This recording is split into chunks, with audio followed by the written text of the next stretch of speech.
Saya kalau boleh memperkenalkan diri, saya Dina Putri, ibu bisa panggil saya Dina. Oke. Oh ya, pertama perkenalan kali dulu ya. Iya. Nama Ibu Francisca Kanimbo, biasa dipanggil Ibu Francisca atau Ibu Eni. Nah, Mbak Dina, pikir apa kabarnya Bu? Alhamdulillah baik sih Bu, walaupun pandemi ini jadinya agak-agak stres ya Bu, Iya. tapi ya it's okay lah. Tapi masih bisa bertahan? Sejauh ini masih bisa ya Bu. Amin. Karena ya, ngomong-ngomong Mbak sekarang kuliah atau? Iya, kuliah dari Semester berapa? 5. Wow, sekarang di Iya. masa-masa fase dimana kalian itu benar-benar udah kayak ibu juga sih pernah di posisi kalian gimana terima kita udah mulai praktikum kan kalau Iya. sekarang. Aduh, tetap semangat Mbak. Masih. Biar cepet Bu lulusnya. Iya, biar cepat lulus, biar dapat kerjaan. Iya. dan segala macam. Kan kuliahnya tuh jurusan apa nih Bu? BK Bu. Wow, ternyata calon junior saya tuh. Iya Bu. Bisa saya pastinya kuliah baik-baik ya nanti kan walaupun kita kan bekerja untuk orang lain, kalau kita sendiri aja ibaratnya itu tidak bisa mengoptimalkan kemampuan kita, bagaimana dengan mereka yang menjadi tujuan kita kan? Iya benar sih Bu. Oh iya, ngomong-ngomong ini barunya tuh ada apa? Kalau bertemu dengan ibu nih, berarti saya ingin melakukan konseling nih Bu. Jadi saya memang datang ke sini untuk melakukan konseling. Oke, di sini kan Mbak Dina kan mengatakan bahwa jurusan BK ya? Iya. So pasti tahu dong BK itu seperti apa? Ya tahu sih Bu, tapi untuk konselingnya sih emang agak sedikit-sedikit Prakteknya paham gitu, cuma prakteknya emang belum. Iya, nggak apa-apa. Emang dulu tuh SMA belum SMA atau SMP itu nggak pernah itu konseling apa enggak? Belum sih Bu. Ini kayak baru pertama kali, juga saya dari jurusan BK, jadinya ingin lebih tahu gitu loh Bu. Iya, mungkin Ibu bisa jelaskan sedikit ya, dan Ibu yakin juga pasti Mbak Dina juga tahu kalau konseling itu adalah bantuan atau layanan atau usaha juga yang diberikan oleh seorang konselor yang dimana itu seperti Ibu ini yang sudah kuliah, yang seperti Mbak Dina lakukan saat sekarang untuk membantu sang konseling. Mbak Dina sendiri yang ibaratnya itu pengen apa ya, menemukan solusinya. Tapi di sini tujuan dari konselor ini adalah membantu konseling Mbak Dina itu menemukan sendiri solusi permasalahannya. Bukan ibu yang menemukan, tapi Mbak sendiri, dimana di sini tuh konselornya itu hanya sebagai ibaratnya itu kayak membantu, mengarahkan, ibaratnya itu kayak fasilitas gitu lah. Sampai sini bisa dipahami Mbak? Ya bisa Bu, jadi memang benar-benar harus saya sebagai konselor yang menyelesaikan masalah saya sendiri. Iya betul, pasti kan Mbak Dina juga selama kuliah kan pasti dengar-dengar kayak gitu Iya. kan. Pasti Mbak Dina juga udah pernah dapet kan namanya asas-asas dalam BK kan? Iya, udah Bu. Iya betul. Nah, asal biar ibu lebih ibaratnya itu mbaknya lebih tahu gitu kayak prakteknya gimana sih. Jadi asas itu kan tentunya itu sangat kita butuhkan dalam proses konseling ya. Misalkan yang pertama itu asas kerahasiaan itu sangat penting sekali dalam proses konseling karena sekarang kadang asas kerahasiaan inilah yang buat konseling itu yang ibaratnya itu punya masalah itu takut untuk datang ke konselor mbak. Jadi kerahasiaan ini dimaksud itu yang kita sebagai konselor ini benar-benar menjaga apapun yang dikatakan oleh konseling. Apalagi kalau si konseling atau Mbak Dina sendiri itu merasakan bahwa saya tidak mau masalah ini itu diketahui oleh orang lain. Cukup saya dengan ibu saja yang mengetahuinya. Seperti itu kan ibaratnya kan seperti itu. Nah, tidak perlu khawatir karena kami sebagai konselor kita, tepatnya sebagai konselor ini ya sudah wajib menjaga kerahasiaan sang konseling. Kalaupun ingin ibaratnya itu diketahui oleh orang lain, katanya itu pihak-pihak yang memang kita butuhkan dalam proses konseling kita, atau itu tentunya atas dasar izin dari Mbak Dina sendiri. Nah, yang berikutnya nih Mbak, ada yang namanya juga asas keterbukaan. Nah, asas keterbukaan itu ini tadi, dimana ya Mbak sebagai konseling itu kan ibaratnya di sini kan udah datang dengan apa sukarela sendiri, dimana sebenarnya asas kesukarelaan itu juga ya, kesukarelaan itu maksudnya itu asas juga Mbak, dimana Mbak itu dengan sukarela datang ya, ingin ibaratnya itu ingin supaya permasalahannya ibaratnya bisa dibantu gitu lah. Tapi tentunya diharapkan juga dalam konseling ini selain sukarela, Mbak juga bisa terbuka dalam artian apapun data, apapun informasi yang kita butuhkan dalam proses konseling kita itu jangan sampai tertutup-tutupi. Kenapa? Karena kalau sampai ada yang ditutup-tutupi, itu ibaratnya tuh kayak kita udah jalan ke depan ya, tapi ternyata masih ada yang di belakang yang belum terselesaikan. So otomatis yang susah jadi konseling sendiri atau Mbak sendiri. Tapi bisa dipahami Mbak? Oh ya bisa Bu. Lagi apa ya, bisa kita lanjutkan? Ya bisa Bu. Oke, nah, mungkin dari Mbak Dina itu bisa atau bisa dijelaskan dulu apa sih yang membuat Mbak Dina itu ingin datang untuk melakukan konseling ini?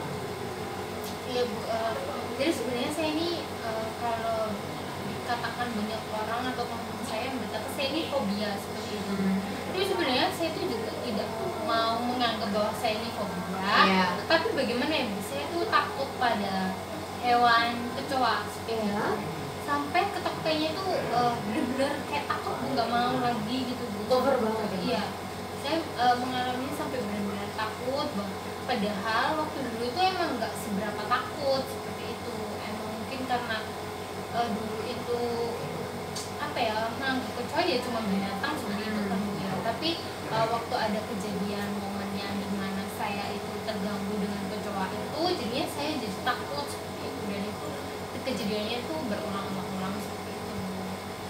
Terus kalau boleh tahu ini di sini tuh yang Mbak inginkan adalah supaya saya tidak takut lagi dengan kecoa seperti itu. Jadi gimana ya Bu ya, di kehidupan ini kan selalu bertemu gitu dengan kecoa, selalu ada kecoa gitu. Apalagi musim hujan seperti itu, kalau nggak gitu ya dimanapun lah selalu bertemu. Nah dari sini tuh saya itu menjadi ingin lah untuk hilang supaya nggak terganggu. Masa kemana-mana saya harus kabur, kemana-mana saya harus takut seperti itu Bu. Jadi memang saya benar-benar ingin banget untuk supaya ketakutan ini tuh hilang. Apakah Mbak Dina ini juga merasakan bahwa atau dalam artian kayak keinginan Mbak Dina ini juga didorong karena ucapan atau keadaan bersama teman-teman gitu? Iya sih Bu, karena apalagi sama temen itu kadang ada yang resek ya Bu ya. Jadinya tuh malah udah tahu saya tuh takut, malah digangguin, jadinya tuh makin takut gitu Bu. Ya jadi situ, jadi saya punya keinginan tapi juga takut juga buat aduh gimana ya Bu, buat ngadepinnya itu loh. Apakah selama bersama teman-teman ketakutan itu tetap terganggu nggak sih, membuat Mbak kayak menghambat gitu waktunya bersama teman-teman? Banget sih Bu, banget. Apalagi sering kan kalau sama teman kan di luar. Nah itu otomatis kan kita nggak tahu ya datangnya kecoa itu dari mana aja seperti itu. Jadinya itu tiba-tiba muncul aja saya jadi takut, jadi suasananya tuh jadi berubah seperti itu. Yang sebelumnya itu sama temen itu jadi seneng-seneng seperti itu, tapi ada kecoa saya jadi takut dan akhirnya ngerubah suasana itu. Berarti di sini Mbak Dina itu merasakan kayak ibaratnya kayak beban buat teman-teman ya. Jadinya kayak kita mau senang-senang, cuma gara-gara hal ibaratnya itu kan sepele ya, jalannya hal yang kecil. Tetapi untuk Mbak Dina kan itu bukan hal sepele ya, tapi ya namanya kita berteman ya. Ya tentunya kan kita maunya kan ya kita udah stres di rumah misalkan karena tugas ini dan itu, kita tujuannya bisa sama teman-teman, bisa have fun, malah terganggu. Artinya di sini kan Mbak Dina supaya hidup saya itu kedepannya aman-aman aja gitu ya. Terus kayak respon dari orang tua gimana? Keluarga gitu. Dari orang tua sendiri sih gimana ya Bu ya, pada awalnya sih ya sama kayak teman-teman, kayak apa sih itu cuma hal kecil, cuma hewan kecil ngapain ditakutin seperti itu. Tapi kan saya selalu dengan keluarga, apalagi pandemi ini ya Bu ya, jadi ayah saya juga udah tahu kalau saya takut dengan kecoa, akhirnya diusir kayak gitu. Jadi saya agak sedikit lebih nyaman lah kalau di rumah karena ada ayah saya seperti itu. Saya paham sih maksud atau perasaan dari Mbak Dina, tapi bagus loh sebenarnya di sini kan ibaratnya Mbak Dina sudah dibantu oleh keberadaan ayah ya. Tapi kan kalau dipikir-pikir ya itu kan di rumah ya. Makanya kembali di rumah mungkin Mbak Dina ibaratnya itu terselamatkan. Tetapi di rumah belum tentu loh. Iya sih Bu, emang. Berarti di sini tuh ibu kok merasa bahwa si Mbak Dina itu di satu sisi juga pengen kayak bisa menghilangkan ketakutannya dalam artian itu kehidupannya tuh ya nggak terganggu mulu lah ya.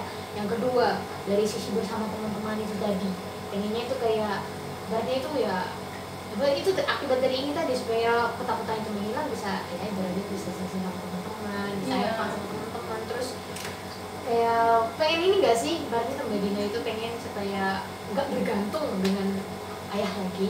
Iya sih Bu, dari saya kemudian di luar rumah itu saya jadi mikir kayak ya ampun, ternyata saya itu butuh ayah seperti itu, yang kayak teman saya tuh nggak peduli sama saya.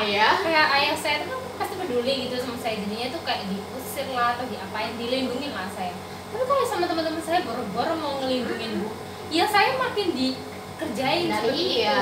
Nah dari situ sih saya mikirnya pada awal-awalnya sih saya mikirnya kayak nggak ada saya tuh gimana ya. Nah dari sini saya mikirnya wah kayaknya saya butuh mandiri sendiri gitu, kayak bisa sendiri kayak gitu. Karena nggak selamanya kan, saya kan juga mau menikah atau gimana, berkeluarga sendiri kan nggak mungkin akhirnya saya ikut-ikut buat bantu saya. Oh, pemikirannya sudah jauh banget ya. Itu loh nggak nyangka ternyata Mbak Dina sudah berpikir sejauh itu. Pasti sekarang udah ya apalagi sekarang sudah serima gitu ya. Oke nih, mungkin Mbak Dina bisa tegaskan kembali kira-kira keinginannya tadi apa gitu, bisa tegaskan lagi. Iya, keinginan saya sih supaya saya benar-benar bisa hilang lah, apalagi bisa nggak takut lah sama kecoa. Nah, ini kan Mbak Dina mengatakan, saya tuh pengen supaya ketakutan saya bisa hilang, supaya nggak terganggu sama teman-teman, saya nggak tergantung lagi sama orang tua. Nah, apa yang udah Mbak Dina lakukan nih? Sebenarnya sih usahanya sebelumnya. Sebenarnya sih kalau usaha sih belum maksimal sih Bu ya, karena masih takut sama ketakutan, masih kalah lah sama ketakutan saya. Yang saya lakukan, saya pernah mencoba sekali untuk melawan si kecoa itu, entah memukul atau apa, tapi gagal gitu. Jadinya ya udah terus nggak mau lagi kayak gitu. Oh, kalau menurut Mbak Dina sebenarnya yang membuat kegagalan itu terjadi itu apa ya Mbak? Coba diingat-ingat kembali. Ketika Mbak Dina itu mencoba untuk menghilangkan ketakutannya itu, apa sih yang membuat Mbak kayak enggak, jangan sekarang, menunda-nunda gitu loh. Gimana ya Bu ya? Gak tahu ya Bu, kayak apa yang menakutkan gimana ya, kecoanya tuh kayak menakutkan banget gitu loh Bu. Waktu saya mau menghadapi itu, apa saya berimajinasi? Bisa jadi Bu. Bisa jadi. Iya, berarti tapi nggak tahu pasti sih Bu, kayak apa, pokoknya saya jadi takut banget, akhirnya ya udah nyerah aja gitu. Oke. Berarti di sini Mbak sudah melakukan, tapi nggak maksimal ibaratnya ya. Iya. Oke. Tapi nih Mbak, menurut Mbak Dina itu ketakutan Mbak ini apa yang sudah Mbak lakukan, menurut Mbak Dina itu situasinya itu, menurut Mbak Dina itu benarkah atau sudah maksimalkah atau bagaimana? Menurut Mbaknya aja tentang keinginan Mbak bersama usaha Mbak ini seperti apa? Saya sih belum maksimal sih Bu ya, apalagi saya masih membutuhkan orang lain gitu Bu, jadi kan saya gagal. Jadi saya kayak menutupin, jadi minta bantuan orang lain, jadinya emang apa ya Bu ya, tidak ada yang, saya tidak mendukung diri saya juga kayak gitu ya. Ngelakuin lagi. Oke. Menurut Mbaknya ini loh, apakah usahanya Mbak tadi itu, usahanya Mbak itu apakah ibaratnya itu pasti bisa dilakukan apa enggak? Jujur aja. Sebenarnya sih bisa sih Bu, kalau saya berani banget kayak gitu bisa sih. Oh, saya lihat ayah saya aja bisa kayak langsung. Iya, bisa kan? Iya. Realis kayak ibaratnya itu kayak usaha yang baik ya nyata bisa dilakukan, bener kan? Iya benar sih. Tetapi kenapa masih takut gitu ya? Iya, sebenarnya ketakutannya itu nggak salah Mbak. Ketakutannya itu nggak salah, ketakutan itu nggak bisa kayak saya nggak takut. Iya saat ini. Besok waktu ketemu kan bukan lagi kayak gitu kan, bener kan? Iya sih. Makanya Mbak mikir kayak gini, apakah usahanya Mbak itu, berarti kan Mbak kan tadi mengatakan iya bisa kok. Tapi apakah usaha Mbak itu dapat menghilangkan ketergantungan Mbak sama ayah? Bisa sih Bu. Bisa. Kalau maksimal ya Bu ya, itu bisa sih. Kayaknya saya jadi lebih berani dan ya udah nggak membutuhkan ayah lagi buat saya suruh menebengi saya untuk mematikan itu kecoa gitu. Iya. apakah usaha mbak itu, apakah selanjutnya mbak akan berani untuk melakukannya lagi? Ya kalau saya sudah maksimal dan saya bisa mencoba, kayaknya bisa sih Bu. Kapan mbak akan maksimal untuk melakukan itu sebenarnya? Karena ibaratnya gini mbak, kadang kan kita tuh manusia kan cuma bisa merencanakan ya. Iya sih Iya Bu. besok ya hari ini saya mau makan ayam misalkan, tapi tiba-tiba enggak, kok nggak jadi makan yang lain. Mbak kalau menurut saya ya mbak, Iya. nanti coba mbak pikirkan lagi, bahkan di satu kan terganggu, Iya. sangat terganggu malah kan ya. Karena kenyataan itu kan tidak seindah keinginan kita. Oke, kalau mbak di rumah mbak aman aja. Gimana kalau mbak nanti seperti pikiran mbak tadi menikah lah, Iya. bersama teman-teman lah, apakah hal kecil itu aja bisa mengganggu kesenangannya mbak? Gimana kayak mbak itu ibaratnya kan kita kan sebagai manusia ya mbak, pengen gitu ibaratnya hidup gitu ya, nggak bangga have fun terus, tapi ya standar lah, nggak terganggu amat ibaratnya itu. Terus kesenangan itu kan kita perlu juga bertahan hidup ya, bisa dibilang nggak bertahan hidup lah ya sama kecoa ini tadi, dalam artian nggak terganggu amat. Kemandirian itu kan pasti mbak juga mau kan, Iya. tidak bergantung kepada ayah terus menerus. Nah, tapi coba dipikirkan lagi, apakah keinginan mbak yang ingin menghilangkan ketakutannya itu setara dengan usaha yang sudah mbak lakukan? Enggak sih Bu. Pagi ya, saya hanya mencoba 1 kali. 1,5 kali lah Bu ya, Iya. bukan sampai 2 kali. Ya, Tapi tapi mbak sudah saya mengambil keputusan bahwa mbak kayaknya kayak tidak ada yang kedua kali. iya Bu. Apa gimana nih gini mbak, apakah keinginannya dapat tercapai? Kalau Iya. misalkan mbak itu kayak enggak, nanti aja lah, kapan-kapan aja loh Bu, kapan-kapan aja ya, kapan itu kapan gitu ibaratnya. Iya sih. Iya sih, bener juga sih Bu ya. Saya harus mencoba ini. Apa gini nih mbak, kapan mbak akan ibaratnya itu melakukan itu kapan? Tentukan waktunya mbak. Mungkin setelah dari sini mungkin Ibu bisa memberi saya waktu 1 minggu. Mungkin untuk minggu depan saya bisa datang kemari lagi untuk ya berbicara lagi lah Bu, bagaimana. Oke. Gitu. Tapi saya akan mencoba sih Bu, Oke. hari-hari ini selanjutnya. Oke. Kira-kira rencananya nih, Ya. ketika mbak akan mencoba berani nih sedikit menghilangkan ketakutannya itu, kayak keberaniannya untuk mencoba, itu apa yang akan mbak lakukan? Berarti jangan gini mbak, saya mau maaf Iya. gitu ya mbak, jangan terlalu berarti itu kita jangan kayak muluk kayak pengennya itu sekali coba langsung pring yang nggak bisa mbak. Ibaratnya itu kayak pelan-pelan Iya, aja. iya. Coba pikirkan. Mungkin dengan ayah saya dulu sih Bu, saya berpikirnya mungkin kan dulu kan nggak dulu sih Bu, saya kan selalu ayah saya yang selalu maju kayak gitu. Saya hanya cuma diem ya, mempertahankan diri saya sendiri. Iya sih Bu.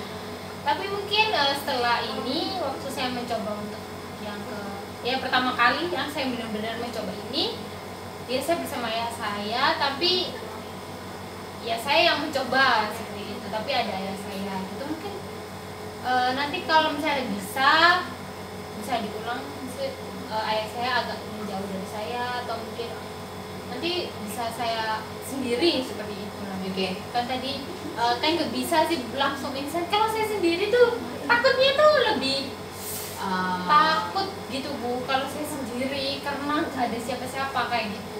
Tapi kan mbak, makan tadi katanya nggak mau bergantung sama ayah lagi tuh mbak, yo gimana sih? Tapi kan Bu, saya itu kalau sendiri juga Gak yakin gimana ya? ya, Bu? Iya kurang gitu loh Bu, kurang menambah semangat saya untuk mencoba. Berarti itu kayak ada perlindungan ya? Iya. Tapi di sini mbak juga ibaratnya itu harus menguatkan diri juga, jangan sampai yang mbak katakan tadi ibaratnya enggak Bu, saya bawa ayah itu supaya kayak apa ibaratnya itu, kalau orang itu menghilangkan kegugupan Iya. di depan umum kan bawa bullpen atau tapi supaya teralihkan kan. Iya. Tapi di sini adalah diharapkan dalam mbak itu kan ibaratnya ini kan pilihan mbak sendiri loh. Iya. Pilihan mbak adalah mbak ingin ibaratnya itu menghilangkan ketakutannya. So ada pilihan, ada yang namanya tanggung jawab. Nggak ada pilihan tanpa tanggung jawab mbak. Berarti itu kayak Mbak sudah memiliki pilihan, ya bertanggung jawab akan resiko apa yang akan Mbak dapat nanti. Berarti ketika sudah mencoba, Mbak tahu kan resikonya apa? Coba Mbak pikirkan lagi. Iya. Pilihannya tadi kan menghilangkan ketakutan. Resikonya adalah Mbak tahu apa yang terjadi. Ya, saya akan cemas sendiri. Saya akan ya gimana ya? Bingung sendiri mau ngelakuinnya gitu ya Bu ya. Iya. Apa mungkin saya akan teriak-teriak sendiri gitu, saya juga nggak tahu karena saya belum mencoba yang benar-benar. Tapi ibaratnya Mbak sudah punya gambaran kan resiko apa yang akan Mbak hadapi. Nah resiko inilah yang ibaratnya itu tanggung jawabnya Mbak, tanggung jawab Mbak. Apakah Mbak siap untuk menerima resiko ini nanti? Apakah Mbak akan berani untuk menghadapi resiko ini? Apakah Mbak Dina berani? Saya akan mencoba dulu. Oke, berjanji mencoba ya. Ya. Dan artian saya harap Mbak Dina memegang kata-kata Mbak Dina, di mana Mbak akan melakukannya, melakukan ibaratnya rencana Mbak tadi keinginan, gimana supaya keinginannya dapat tercapai. Tapi jangan sampai sebenarnya itu keinginan itu tidak boleh bergantung sama orang lain Mbak. Tapi Ibu lihat di sini Mbak Dina memang berarti itu ya namanya training ya, kita nggak bisa secara instan gitu lah, langsung ping selesai, nggak bisa. Kita pelan-pelan terus 4 tahun nanti kan Mbak Dina jadi temenan sama kecoa kan ya. Jadi aduh Bisa bayangin. gak apa-apa, ibaratnya itu sedikit tidak terganggu lah kan kasih Mbak Dina sendiri kan. Iya sih. Gimana perasaannya? Mungkin Ibu minta maaf kalau misalkan ibunya ya terlalu menekan Mbak Dina atau gimana, Ibu minta maaf sebenarnya. Ya nggak apa-apa sih Bu, saya dari sini juga jadi oh ya emang sih Bu, emang realitanya saya juga harus menghadapi seperti itu. Emang saya juga mikirnya kayak gitu, tapi ya mungkin ya namanya saya juga ada pikiran lain yang mencoba untuk udahlah nanti aja gitu sih Bu. Dari sini saya jadi makin yakin kayak saya emang harus benar untuk menjalani itu supaya bisa. Pasti bisa. Pilihan kan ada tanggung jawab juga. Berarti 1 minggu lagi apakah Mbak Dina siap untuk ibaratnya membawa kabar baik untuk Ibu? Ya, insya Allah. Iya nih. Berarti ya Bu. Iya. Apakah saat ini ada yang ingin Mbak bicarakan lagi? Sepertinya sih enggak sih Bu. Ya itu tadi ya, saya minggu depan akan datang lagi ke sini dan membawa kabar-kabar gimana ini. Apakah cukup sesi konseling kita? Ya sepertinya cukup Bu. Gak ada yang ditutupi kan? Tidak ada. Semoga ini juga dijamin ya Bu ya kerahasiaannya. Tenang aja lah. Ibu mah gak pernah kayak gitu-gitu mah, tenang aja. Baik Bu. Berarti konseling kita boleh sampai sini ya Mbak ya? Iya. Terima kasih banyak ya Bu. Sama-sama. Sampai jumpa minggu depan. Semoga minggu depan Ibu bisa menerima uang. Amin. Amin. Terima kasih Bu. Sama-sama.